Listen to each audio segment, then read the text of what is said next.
Alors, ce questionnaire de satisfaction, comment vous l'avez construit? Quelle méthodologie vous avez utilisée? Ce sont des questions très importantes pour ce type de travail.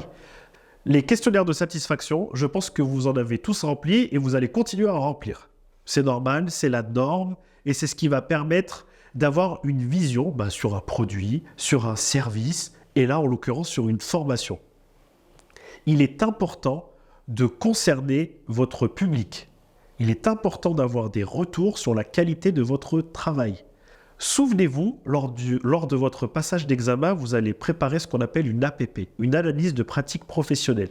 Donc, vous allez revenir sur votre pratique. Mais quand vous allez être sur le terrain, avoir des retours de vos apprenants sur la formation, sur les locaux, sur les méthodes, sur les outils numériques que vous allez proposer, c'est super important parce que ça va vous permettre d'avoir le ressenti des principaux intéressés de la formation.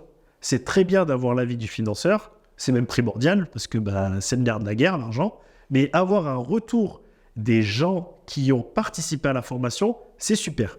Donc les questionnaires de satisfaction, il faut qu'ils soient construits de manière très précise. Sous la vidéo, vous avez une proposition de questionnaire. Je ne vais pas vous lire tout le questionnaire, mais vous allez pouvoir le regarder en même temps que je vous présente la vidéo.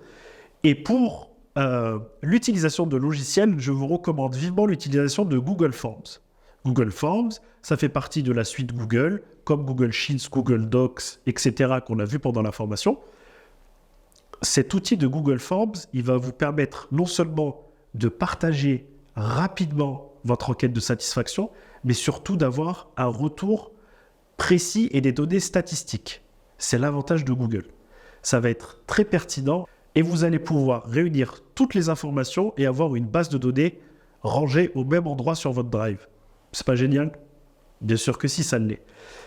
Donc, travaillez là-dessus et n'hésitez pas à utiliser les outils qui sont à votre disposition gratuitement.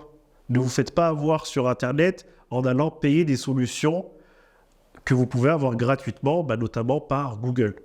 Et pour ceux qui ne veulent pas utiliser Google, vous pouvez bien entendu faire vos questionnaires de satisfaction en utilisant Word, par exemple. Donc maintenant que vous avez fait votre questionnaire de satisfaction, regardez la proposition de correction, mais également échangez entre vous et faites des corrections croisées. À tout à l'heure pour l'exercice 4.